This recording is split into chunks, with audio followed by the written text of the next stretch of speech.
Pourquoi Jésus avait-il prophétisé contre les églises institutionnelles? Dans Jean 4 versets 1 à 24, la femme samaritaine avait dit à Jésus, « Nos ancêtres adoraient sur cette montagne, mais vous, les Juifs, prétendez que le lieu où nous devons adorer est à Jérusalem. » Mais Jésus répondit, « Croyez-moi, un temps vient où vous adorerez le Père ni sur cette montagne ni à Jérusalem. Pourtant, un temps vient et est maintenant venu où les vrais adorateurs adoreront le Père en esprit et en vérité, car c'est le genre d'adorateur que le Père recherche. Dieu est esprit, et il faut que ceux qui l'adorent l'adorent en esprit et en vérité. » N'oubliez pas d'aimer cette vidéo, de laisser un commentaire et de vous abonner à notre chaîne pour plus d'enseignements. De retour à notre sujet, Jésus a prophétisé contre l'Église institutionnalisée parce qu'elle se considère comme un lieu, un bâtiment ou une organisation. Zacharie, dans le chapitre 14 verset 21 avait également prophétisé contre le fonctionnement et les pratiques de celle-ci. Il dit qu'au jour du Seigneur, il n'y aura plus de commerçants dans le temple de l'Éternel des armées du ciel. Ce sont ces mêmes commerçants que Jésus avait expulsés du temple institutionnel juif dans Jean 4 versets 1 à 24. En effet, ces institutions sont une arme religieuse pour tromper et plonger la société et de nombreux chrétiens dans des divisions doctrinales, et faisant que les fidèles ne soient centrés que sur leur homme de Dieu et voient leur dénomination comme détenteurs de la vérité par rapport aux autres confessions. Elles inculquent aux hommes que l'Église est un temple, un endroit où ils doivent se rendre pour adorer Dieu. Ainsi, presque tout le monde aujourd'hui perçoit l'Église comme un lieu, un bâtiment ou une institution religieuse, dont les plus établis ont plus de respect et de crédibilité. Sans le réaliser, le diable a éloigné le plus grand nombre de la vérité selon laquelle c'est le croyant en Christ qui est le véritable temple ou église que Dieu cherche à bâtir et édifier. Par exemple, Jésus avait défini le bâtiment dans Jean 2 verset 21 comme le temple de son corps.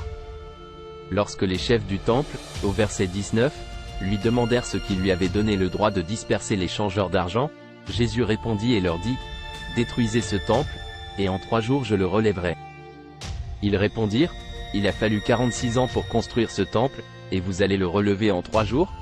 Mais le temple dont Jésus avait parlé était son corps. Contrairement aux églises institutionnelles dont les cultes d'adoration à Dieu ne respectent pas à la lettre les préceptes bibliques, 1 Corinthiens 14 versets 26 à 20-31, donne le modèle de service de l'Église qui se réunit pour Dieu. Paul dit, « Et donc, frères, lorsque vous vous réunissez, chacun a un cantique, une leçon, une révélation, une langue ou une interprétation. Que tout soit fait pour édifier, que 2 ou 3 prophètes parlent, et que les autres pèsent ce qui est dit. Si une révélation est faite à un autre assis là, que le premier se taise. Car vous pouvez tous prophétiser un à un, afin que tous soient instruits et que tous soient encouragés. » Paul a ordonné de suivre ces instructions comme un commandement du Seigneur, 1 Corinthiens 14 versets 33, 36 à 38. Jésus était sévère avec les chefs de l'Église institutionnelle juive parce que son fondement était clairement discutable. D'où sa dureté envers les pharisiens, les scribes et les maîtres de la loi. De même, les institutions confessionnelles d'aujourd'hui sont devenues de grandes arènes de concert, des organes lucratifs avec des employés. La plupart vendent désormais des produits comme des livres, des vidéos, de l'eau bénite, de l'huile d'onction, etc. D'autres disposent même de services de consultation prophétique, sans oublier la doctrine de l'évangile de prospérité et l'enseignant sur la dîme comme paiement, collectant ainsi des millions de dîmes et de salaires de janvier comme prémisse auprès de leurs membres pour les sauver du dévoreur de leurs moyens de subsistance. Pour finir, il est donc clair que l'Église fidèle et sainte devant le Seigneur, qu'elle soit grande ou petite en nombre, n'est pas l'Église institutionnelle, mais l'individu et la communauté des saints en Christ qui suivent la piété en Christ et la foi qui est agissante par la charité. Que Dieu vous bénisse.